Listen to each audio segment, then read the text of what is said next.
गेल्या काही दिवसांपूर्वी कोल्हापूर लोकसभा मतदारसंघातील महाविकास आघाडीचे उमेदवार शाहू महाराज छत्रपती यांच्याबद्दल महायुतीचे उमेदवार संजय मंडलिक यांनी वादग्रस्त विधान केले होते.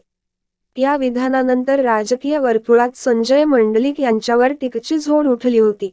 यानंतर आता संजय मंडलिक यांचे पुत्र वीरेंद्र मंडलिक यांनीही छत्रपती घराण्यावर निशाणा साधला असून छत्रपती कुटुंबाने राजर्षी छत्रपती शाहू महाराज यांच्या नावाला साजेसं काम केलं नाही, असे धक्कादायक विधान त्यांनी केले आहे.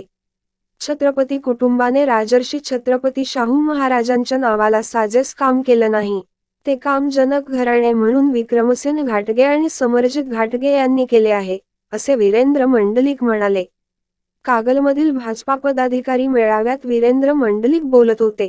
ते म्हणाले, राजर्षी शाहू महाराजांच्या नावाने एकही उद्योग छत्रपती कुटुंब काढू शकले नाहीत. गेल्या 12 ते 15 वर्षांपासून बंद पडलेली शाहू मिल देखील त्यांना सुरू करता आलेली नाही, असे सांगत वीरेंद्र मंडलिक यांनी छत्रपती कुटुंबावर निशाणा साधला. तसेच राजर्षी शाहू महाराजांचे खरे जनक वारसदार समरजित घाटगे तुम्हीच आहात, असेही वीरेंद्र मंडलिक म्हणाले. दरम्यान काही दिवसांपूर्वीच महायुतीचे उमेदवार संजय मंडलिक यांनी शाहू महाराज यांच्याबद्दल वादग्रस्त विधान केले होते. आत्ताचे शाहू महाराज हे कोल्हापूरचे आहेत का? ते दत्तक आले आहेत, त्यामुळे आम्ही कोल्हापूरची जनताच खरी वारसदार आहे, असे विधान संजय मंडलिक यांनी केले होते. संजय मंडलिक यांच्या या विधानानंतर राजकीय वर्तुळातून त्यांच्यावर टीकेची झोड उठली होती.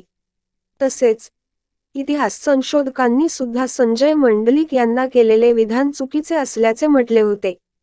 यातच आता पुन्हा मंडलिक यांचे पुत्र वीरेंद्र मंडलिक यांनी छत्रपती कुटुंबियांबाबत केलेल्या विधानावरून नवा वाद निर्माण होण्याची शक्यता आहे. यावर तुम्हाला काय वाटते कमेंट बॉक्समध्ये लिहा. चॅनेलला सबस्क्राईब केले नसेल तर नक्की सबस्क्राईब करा. जगात भारी कोल्हापुरी.